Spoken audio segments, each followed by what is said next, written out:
In our previous lecture, we were talking about electrochemical cells, and we were talking about indirect oxidation reduction reactions versus direct oxidation reduction reactions.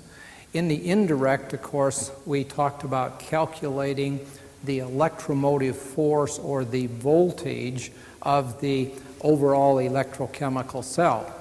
As a matter of fact, we even indicated that if we calculated the voltage, the E naught for the cell, and it was positive, that we referred to it as a galvanic or a voltaic cell, meaning that it was spontaneous. It would happen just as we had hooked it together. Or if we calculated E naught and it turned out to be a negative number, which indicated that it would not occur spontaneously, we referred to that as an electrolytic cell. To start with then this morning, I'd like to go ahead and take a look at one more example of, first of all, a direct oxidation reduction, and then looking at the same system but set up as an indirect, as an electrochemical cell. So, taking a look here at this particular system that we have, we're going to start with then a solution here of silver nitrate. We see the silver nitrate solution is colorless, and we have a coil of copper wire. If we place now the coil of copper wire into the solution of the silver nitrate, after a little bit of time, we'll note that, first of all, we have a blue color showing up in the solution, and we'll notice that the wire is getting fuzzy looking. It's coated with something that wasn't previously there when we put the copper wire in. And if we continue this process on for a little bit of time, we will find that the solution becomes quite blue in color, as we can see here.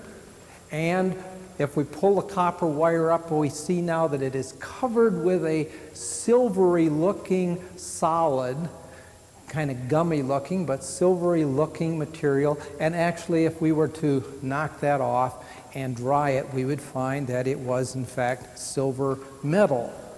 So we see that a direct exchange of electrons has occurred, and in this particular case then we have copper as atoms have gone to copper 2+ ions plus 2 electrons. And that particular process, of course, we refer to as oxidation, the loss of electrons. Now, the copper ion is what gives us the blue color, so we have a good observation that this process is actually going on as we look at the system. Okay, we can see something then visually changing, and the copper plus 2 ion gives us the blue color.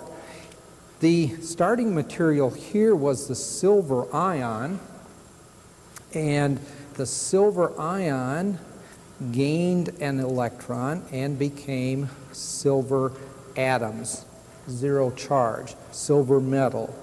And of course this process is called reduction.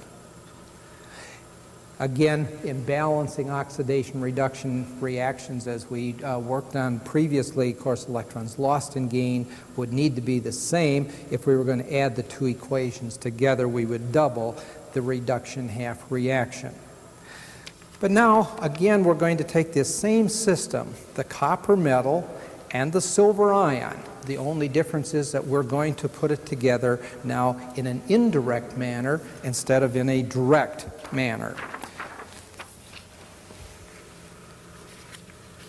We're then going to design our system to look something like this. Notice that we have now in this beaker on our left here, we have a solution of silver nitrate, silver ions and nitrate ions. And over in this beaker we have a piece of copper metal, copper strip. the copper is hooked to through a piece of silver metal in contact with the silver ion. So indirectly, the copper metal is in contact with, now, the silver ion in the solution. If we complete the system, as we talked about the other day, to have a total electrochemical cell, we have to have then a complete or a salt bridge like this. So now if we complete the system, what we would notice happening before very long is that we would find that the copper strip, in fact, is actually decreasing in mass, meaning that copper atoms are going into solution as copper ions. And if we weighed the silver strip before we started the experiment, after we started the experiment, we would find that the silver strip had gained mass, meaning that silver ions are going over there and collecting electrons and undergoing reduction. So we would have a flow of electrons then from this side, from the copper atoms, over to the silver ions, which then, of course, undergo reduction.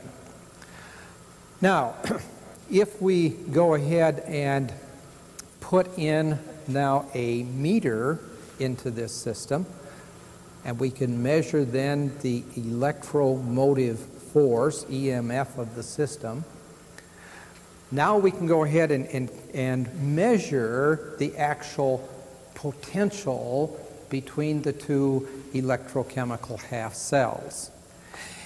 When we do this, of course, then we talk about a cathode and an anode, if you remember when we calculated E naught the other day. And so, first of all, then, before we calculate E naught, we're going to identify our two half cells, our two electrodes for this electrochemical system. Well, this side involves the oxidation. This side involves copper going to copper plus 2, losing electrons. And we identified the other day that the electrode in which oxidation occurs is called the anode. Over here, copper ions are now, silver ions are moving over, picking up an electron and being reduced. And we indicated that the electrode at which reduction occurs is called the cathode.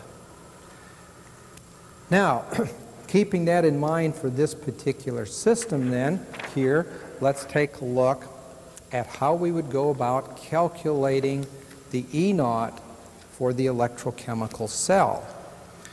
Recall that we said in the previous lecture that E naught of the cell is equal to E naught of the cathode minus E naught of the anode.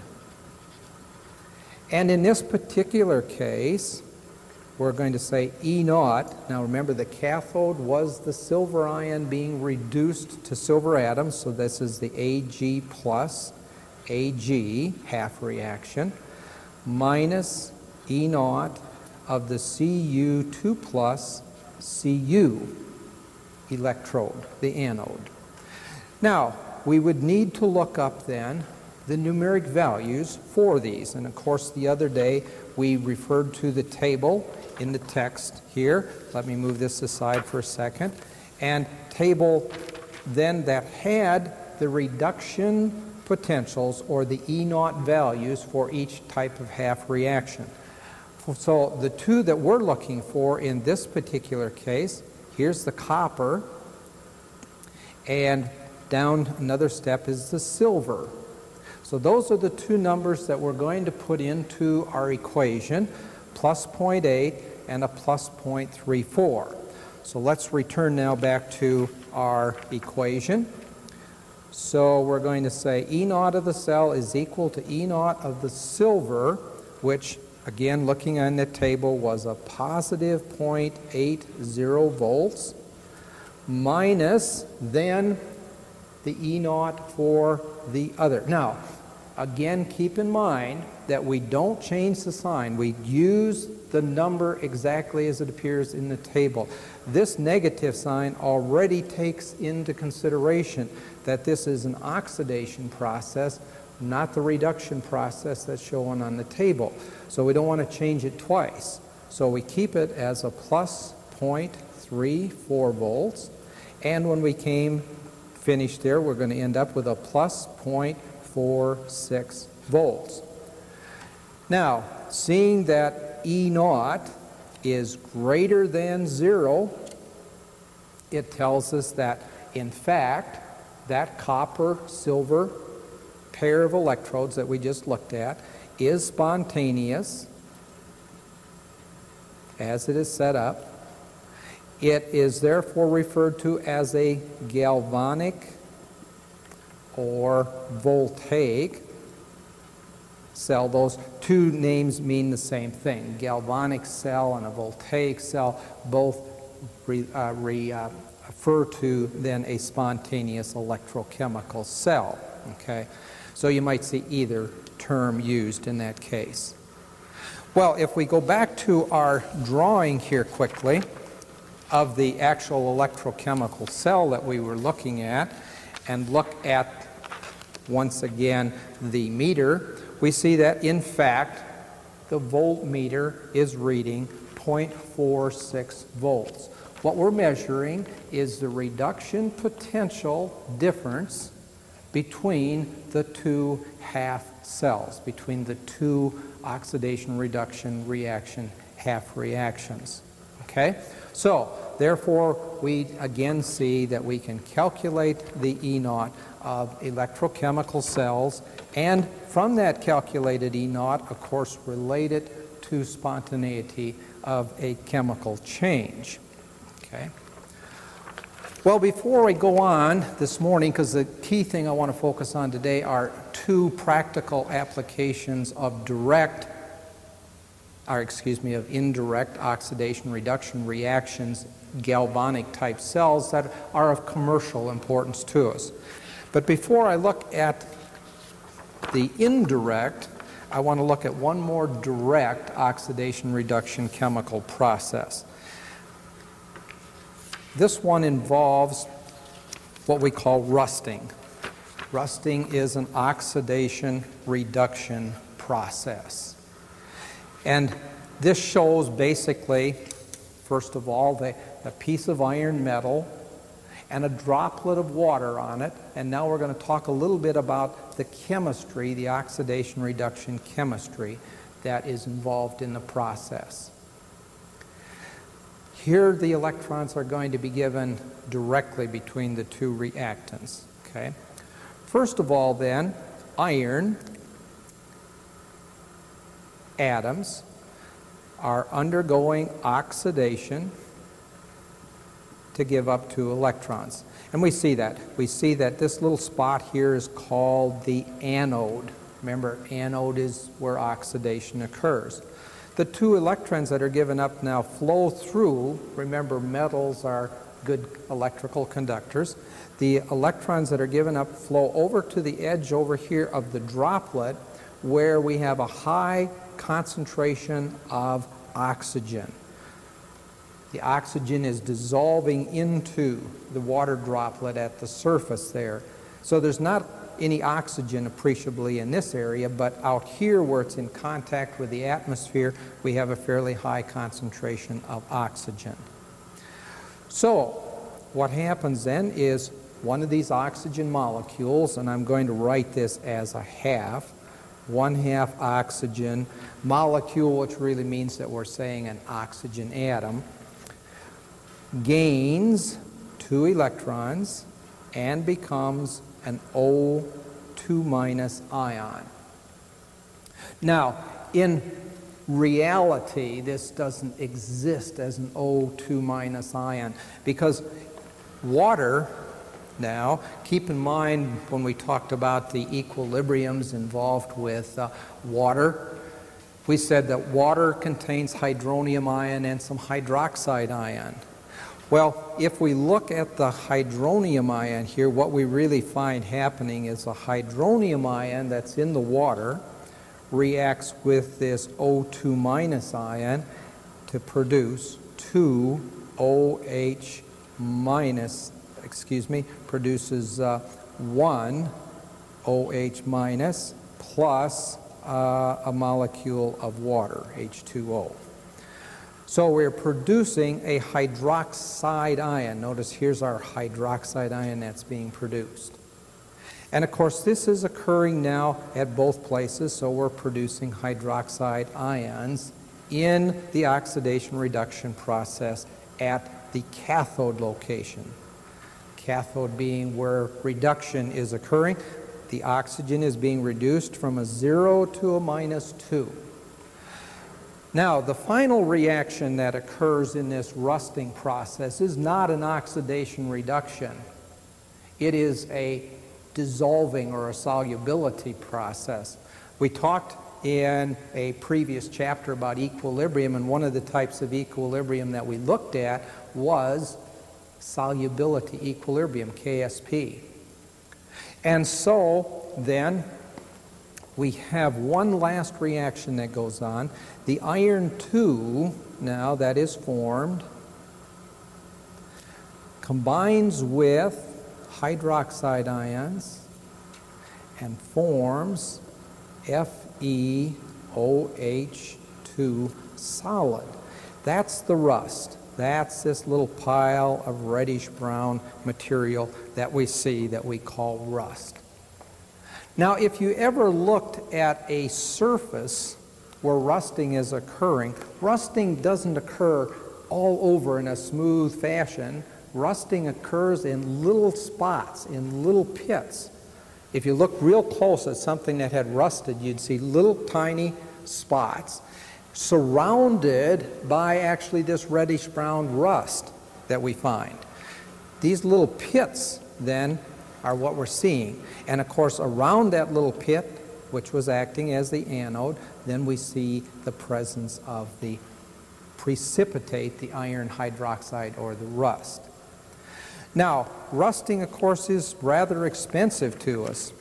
A lot of iron is damaged every year commercially in terms of rusting. And we see from this description that two things are required for rusting. Well, I suppose three if you include the iron itself. But we have to have a source of oxygen, and we must have a source of water. Dry iron does not rust. Iron rusts only when we have moisture in contact, because we must have hydronium ions to allow this process to occur to form the hydroxide. And in addition to that, of course, we must have oxygen present so that we have something that can be reduced. And so then in order to eliminate or control rusting, to help decrease the loss of that, there are a couple things we can do. And some of the things I'm quite sure that you're already aware of. We paint things. The main reason we paint things, if you ever have seen pictures of the Golden Gate Bridge, it is sort of a rust color. It's not because it's rusting, it's because they paint it with this reddish brown paint to protect it from the moisture then that the bridge is exposed to help control the rusting. We paint an automobile not just for its appearance, but we also paint it to help prevent rusting. We also undercoat automobiles. The side that we don't see, we oftentimes put some sort of a spray under the car to prevent moisture from getting in contact with the metal. As a matter of fact, if you don't do that, oftentimes you end up with little holes coming through the metal, and all of a sudden on the outside of the car you notice a spot that's beginning to break loose, and that is from the rusting from the other side because it wasn't protected. Well, another way we can protect the iron is what we call galvanizing. If you buy certain types of nails or wire, they're called galvanized nails or galvanized wire. What they do in that particular case is merely take the iron object like the nail and dip it into a little bit of molten zinc and put a real thin coating then on the object. Not by electrolysis, but just mechanically dipping it in, and you then have a galvanized product. And this helps protect the iron because the iron is no longer exposed to then the atmosphere. Now, if you ever have driven across Arizona, you'll also see that there are some very large storage areas out in the desert that have tanks and amphibian vehicles, and you would look out there and you'd wonder, why do we have an amphibian vehicle out here in the middle of the desert? Aircraft, helicopters, all sorts of pieces of equipment, military equipment, stored out in these great big fields in the desert area. And one might wonder, why does the government go to the expense of moving this stuff out there? Well, the main reason is because there's very little moisture. And if you're not going to cover each of these with a plastic or something to keep the oxygen away, then the best thing to do is look to keep the moisture away. And the best place to put something where you have the minimum amount of moisture is, of course, in the desert area. So you see that this direct oxidation reduction process is still like an electrochemical cell. It's a commercially important process. Matter of fact, we would like to prevent it from happening. Well, so much for this, and now I think we'll move on and take a look at a couple of indirect galvanic electrochemical cells and talk a little bit about them. The first one that I want to talk about today is the so-called dry cell.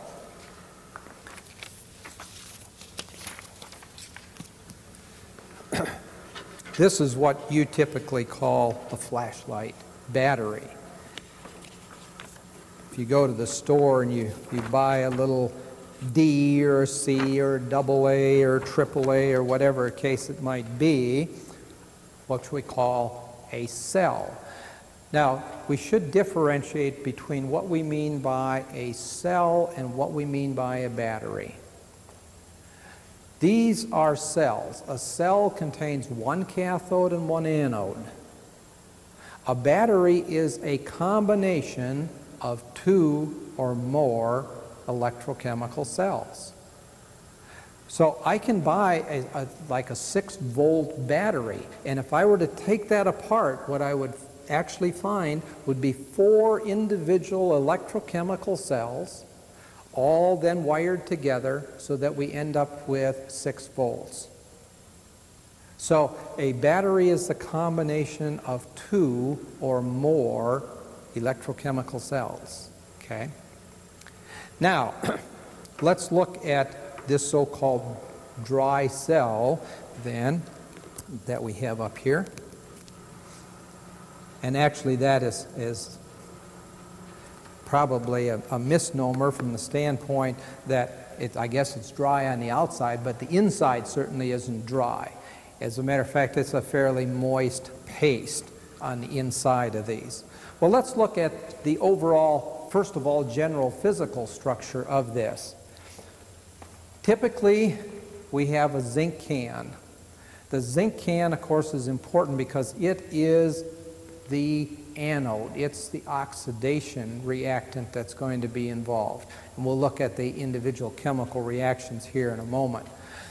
Zinc as a metal is fairly soft, and because of that we have to protect it. And so on the outside of the dry cell now, you will see that we'll have something like another piece of metal, or sometimes just a heavy cardboard, depending upon the type of dry cell you're buying. But we need some sort of physical protection for the zinc can, which is real soft. Between the zinc can and the paste material inside, we have what's called a pore spacer, or as we sometimes refer to it, a semi-permeable membrane. Remember when we talked about osmosis, we talked about semi-permeable membranes in solutions, and so this here then semi-permeable, meaning that only certain things can pass through it. In this particular case, this little piece of paper in there, that thin paper, is zinc ions can move through it, but the bulk of the solution here can't move the other way, so it's not in direct contact. Because if the chemical on the inside were to make direct contact with the zinc can, then we would get a direct oxidation reduction process instead of an indirect. And that wouldn't do us any good because we wouldn't get to use the electrons in the process then. Okay? Now, continuing on here looking at this, we have then a paste in the center of this, and this paste, the material, contains the chemicals manganese dioxide, ammonium chloride, and one of the other things that doesn't show on here, a small amount of zinc chloride, and some graphite powder, okay, small amount of that. And then finally, on the inside here, we see this graphite rod. Remember, graphite is one of the allotropes of carbon that we talked about previously. Can conduct an electric current. It's a good electrical conductor. So we have this graphite rod down the center here. Okay? Now, what's going to happen is that we're going to get electrons from this anode. Those electrons, and we show this as negative, this external surface right here is in contact with the zinc can, so we can pull off then the electrons. The electrons are going to now move through the light bulb and the flashlight, or through the radio, or through the calculator, whatever we're using the dry cell in, going to go back and come into this graphite rod up here. So that's where the graphite comes involved. We're going to have the electrons then moving through the system and ultimately coming back, and we'll just show some dashes here to show some electrons. Okay? Now, notice at the top of this dry cell, we have a seal. This is actually like a asphalt, a tar type of seal in there. So this whole thing is sealed up tight. And notice that this little tiny metal cap here is in contact with the center rod. And it is not in contact with the can itself. So the two electrodes are separated from each other.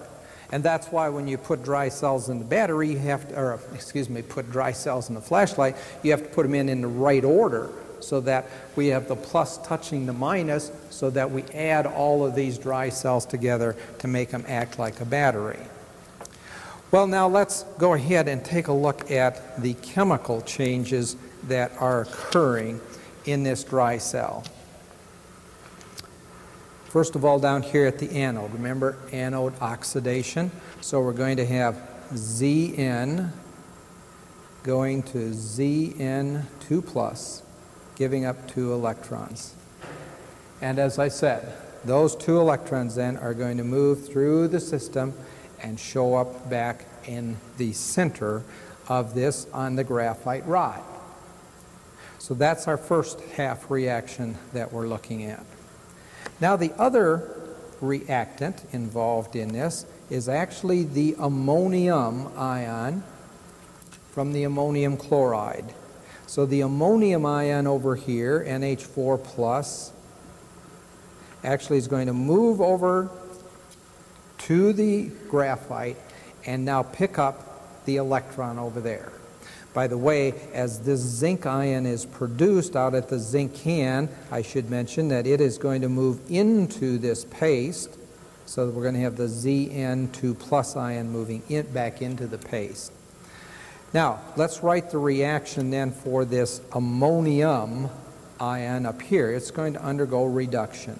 So we have, and I'm going to double this because I know that it involves 2 electrons, so we'll just do it this way. 2 ammoniums gain 2 electrons and produce 2 molecules of ammonia gas plus 1 molecule of hydrogen gas.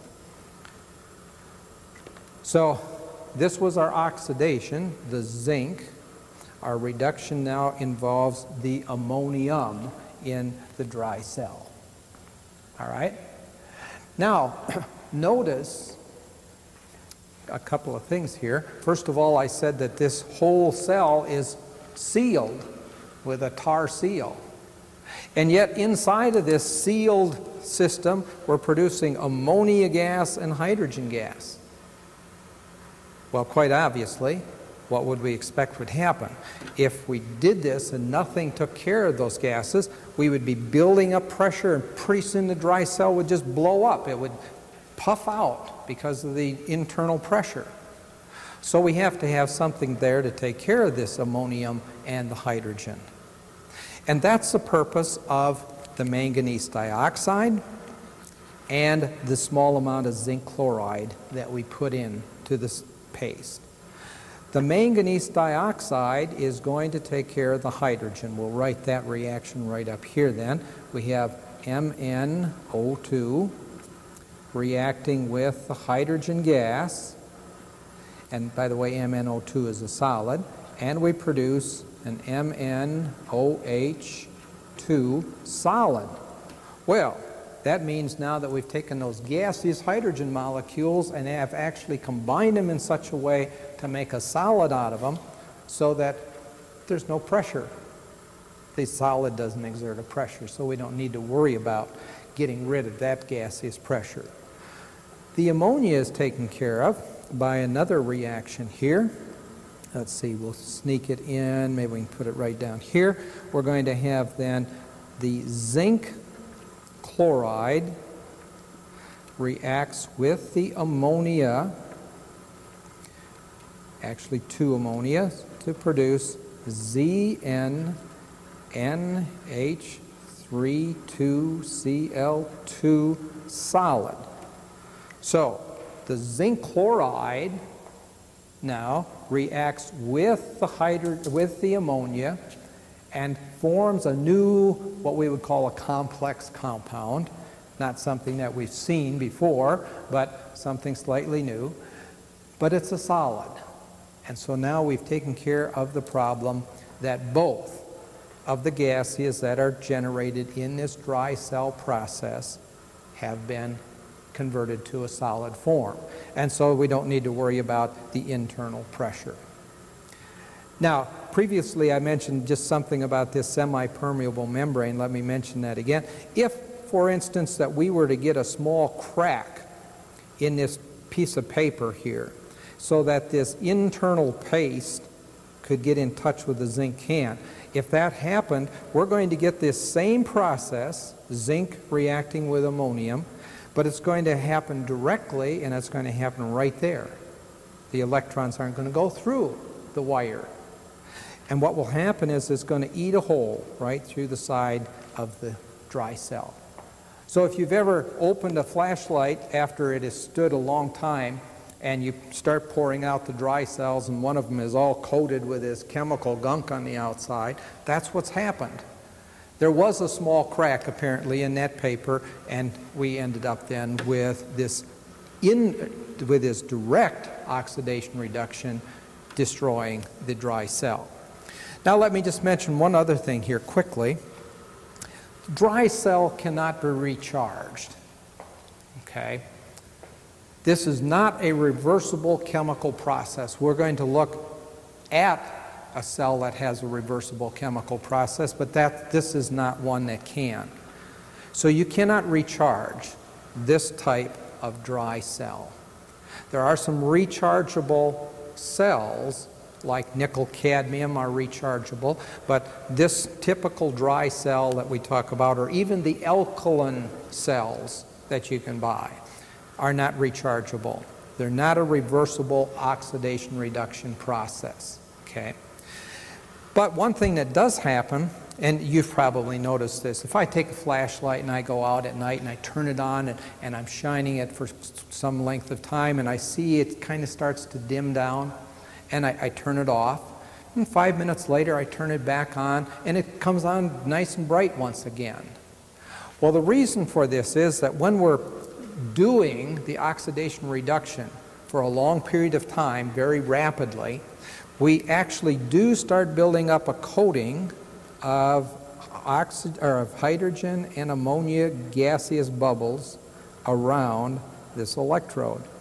Well, those bubbles act as electrical insulators. And so when that happens, the electrons can't get through to the other ammoniums, and the process begins to slow down. As soon as I turn the light off for a little bit, it gives the manganese dioxide and the zinc chloride a chance to catch up and re-clean the graphite surface so that we end up then with a brand new clean surface. The next time we turn it on, it's ready to go. Okay. One other thing let me say about the dry cell here, and that is that I had something I thought right there I can do down here, is that as we use up the ammonium chloride inside, the voltage changes. This typically has a voltage of 1.5 volts. And it really doesn't make any difference what size. If you look in the store, you see a AAA about the size of a finger and 1.5 volts. Or you look at a C, 1.5 volts, or a D, which is a little bit bigger, 1.5 volts. Or you get one of these great big round ones that's about that big and that tall with a couple of posts on it, 1.5 volts.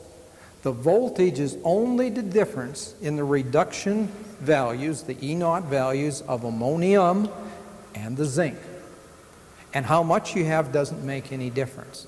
Now, why then would you buy the big one versus the little tiny one? Well, quite obviously, if you want something that has to run for a long time, you want to have a lot of chemical there. And so that's why you're going to buy different sizes. If you have a very low need for the electron flow, you can get by with a little tiny dry cell. If you need something that's going to need a lot of electron flow over a time period, you're going to have something that has more chemical in it, or you're going to use it up very quickly. Now, the other thing is that as we operate the dry cell, if we were to look at voltage versus time, then as we use up those chemicals, our voltage is going to drop off. It starts at 1.5 when it's nice and fresh, but as we use it, it's going to decrease. Now, for some things, that's not too good a deal. For instance, if I had a pacemaker, and pacemakers operate off a battery, so I would put in this brand new 1.5 volts and I would be all full of energy because my pacemaker is really going, and by the end of the month or so, as this drops down to say 0.8 of a volt, I'm kind of slow now because of the voltage. So for a pacemaker, we really want something that gives us a nice constant voltage, and there are particular types of electrochemical cells that can be designed to do that. Another type of cell is one that gives us a fairly constant voltage and then drops essentially to zero. Not too good for a pacemaker, however. We don't want it to go to 0 volts real quick. But if you have an electric watch, that's what it does. It works along fine, it's going nicely, keeps accurate time, all of a sudden you look at it, it has stopped. So the voltage has been rather constant, and then all of a sudden it basically has come to the end. The chemical has been used up. Okay? So, again, we can modify electrochemical cells to help us do various things. Well, very quickly here then, let me move on to the last of the cells that I wanted to talk about, and that is the lead storage cell, or as you would typically picture, what we call the car battery. Now, a battery, once again, remember, is the combination of 2 or more electrochemical cells. So if you look at a battery, you'll see that there are a series of caps. Each cap really is on top of one electrochemical cell. So the car battery then will have several of these, 3 or 6 or whatever the case might be. Each cell in a lead storage cell produces about 2 volts. So therefore, if you're going to have a 6-volt battery, you're going to have 3 of these cells hooked together. You're going to have 3 caps. If you have a 12-volt battery, you're going to have 6 caps typically. Okay? Now, let's look a little bit here at the overall system. It consists of then 2 plates, one which contains then what we call spongy lead. That just means lead metal, which has sort of porous, so it makes a maximum surface area for oxidation reduction to occur. And the other plate is full of lead oxide. Okay? So here are the two reactions then that go on. I thought that I had an empty, here we go, transparency here, so I've got a little more room to write on it. The lead then undergoes oxidation to form lead 2 plus ion plus 2 electrons. So that is our anode. That is the oxidation process. The PbO2 gains 2 electrons and it becomes Pb2 plus. But in our balancing oxidation reduction equations, as we looked at the other day, we would have to complete this. We're going to add 2 molecules of water to this side to give us our 2 oxygens. And then we notice that we need 4 H pluses over here to have it balanced. So this reaction can only occur in an acid condition. So one of the necessary ingredients in the lead storage cell is, of course, the acid, which in case of the lead storage cell is sulfuric acid. And there's a reason that it's specifically sulfuric acid, not hydrochloric acid or nitric acid, etc. And we'll see why in just a second here. All right, these are the 2 oxidation reduction processes that are occurring. Now, to make this a reversible, so therefore it can be recharged electrochemical cell, we don't want the lead ions moving into solution. That's the purpose of the sulfuric acid, because the sulfate ion from the sulfuric acid, the Pb2 plus, reacts with SO4 2 minus and forms PbSO4 solid. Now, let's go back to the cell here and show what's happening then. As the oxidation reduction process occurs and the lead ion is formed, the sulfate part then actually forms a coating of lead sulfate on both of these plates. So neither one has actually left the surface. It's still there. That chemical, that lead sulfate, is right there. So now if I want to recharge, if I want to force the electrons through the other way, non-spontaneously, then I can, because the lead involved in the 2 processes is in direct contact with the electrode. It's not out in solution. It is in direct physical contact, and we can reverse the process. So if we go back to our equations here, what we're talking about now, in the reversing process then, we're going to take this and force electrons to go through the system. This, of course, is in the form of lead sulfate at that 1. We're going to form back our lead oxide. This one we're going to force to go in that direction. We're going to go back to our lead metal. When we're all done, we're going to have our lead metal back. We're going to have our lead oxide back.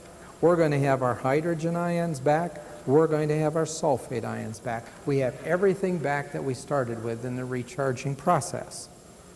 So the advantage of the lead storage cell is, of course, that it is a rechargeable, a reversible electrochemical process.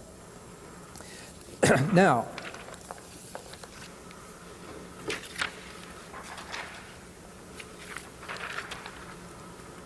the engineering involved in the lead storage cell is very, very good, very well understood exactly what's going on.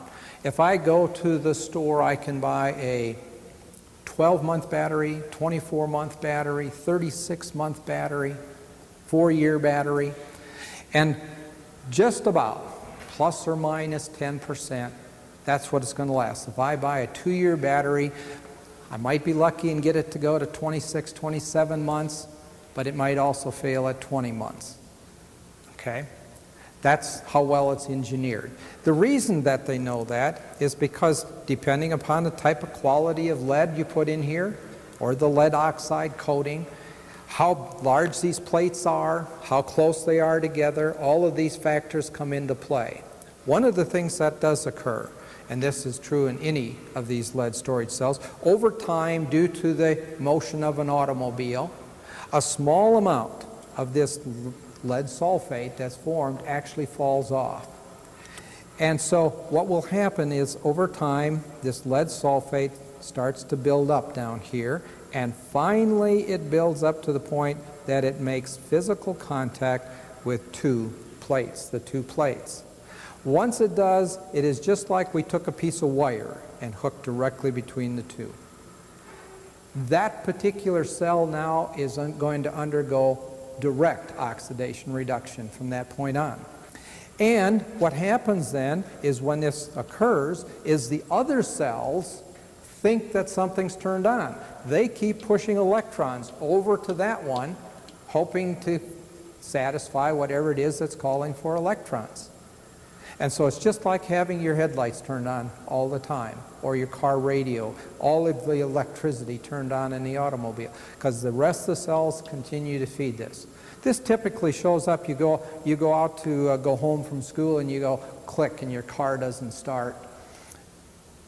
And you get somebody to jumper it and it starts, and you drive home and you get home and you think, well, I better test and see. Maybe it was just something that wasn't making good contact.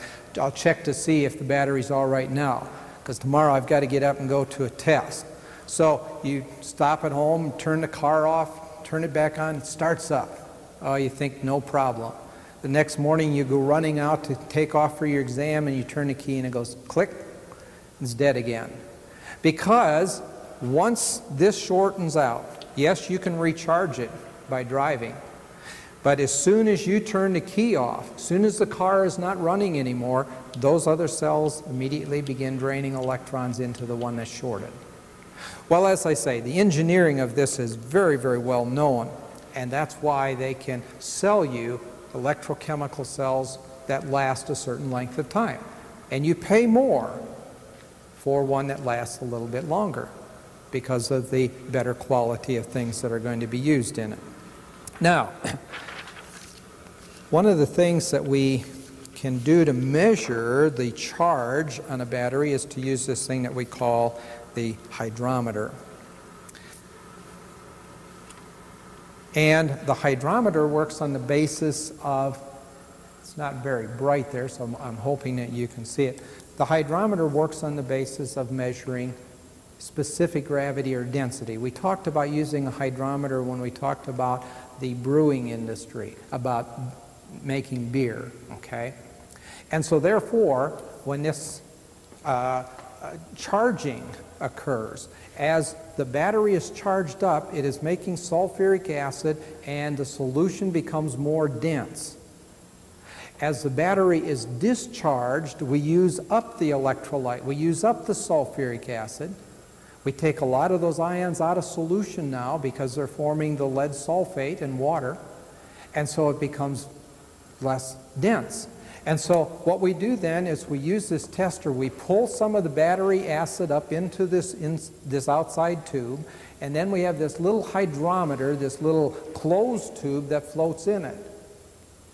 If the solution is very dense, meaning it has a lot of sulfuric acid, then it floats quite high. Right here is the level. It's a little hard to see, and it's actually on this green area, meaning the battery is fully charged.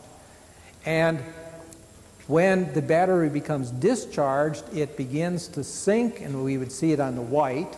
That's fine. It's telling us it has charge, but it needs some work. And if it becomes uncharged, if it becomes used up, it's going to be down into that red area. Yes, okay, yes. The question was, and let me put this transparency back up here. Question was, are there any lead storage cells that don't have caps on them? And the answer to the question is yes, there are. There are some sealed lead storage cells as well as the ones that do have filler caps. Now, most of them have the filler caps. That's so that we can add water, but also inside, as the battery is recharged, hydrogen gas is produced, a small amount, but some is produced. And the cap has a little thing underneath there that as the pressure builds up inside, the cap kind of bends and lets the hydrogen gas escape so that we don't have an internal pressure. Now, the sealed ones, the ones that don't have caps on them, we have to take care of that hydrogen that's produced in some manner. And what they did is they went back to basically the same idea of the dry cell, and they said, well, if we were to add some manganese dioxide some way, the manganese dioxide in the lead storage cell itself could react with the hydrogen gas that's produced and once again produce the manganese hydroxide solid then and remove the hydrogen. So this is one way of handling the situation of getting rid of that gaseous pressure that would normally occur in recharging process, but we then don't have to have the caps on it. Now, let me just say that this sealed battery was produced not for us as a consumer. This is an accidental thing. We get to use it, but it was actually produced for the space program, because the space program initially provided all of the power, the electrochemical power for the spaceship, lead storage cells. Well, obviously spaceships don't stay one way all the time. They take off, they roll over, they're upside down relative to us and that, and so there's a problem. If you have a cap type battery, you could have leakage, and you can't afford to have that in a spaceship. And so the sealed lead storage cell was really produced then for use in the space program. Of course, because of that development and because it has some useful commercial application then, we see that it is commercially available to us also. But it wasn't developed for us as a consumer in mind. It was developed for the space program and then utilized by us as a consumer. Well, I think that we need to stop here. We're about out of time, and let me just say that tomorrow then, or the next lecture, we will take a look at some non-spontaneous electrochemical processes. So we'll be looking at some electrolytic type cells and their commercial application, still dealing with oxidation reduction.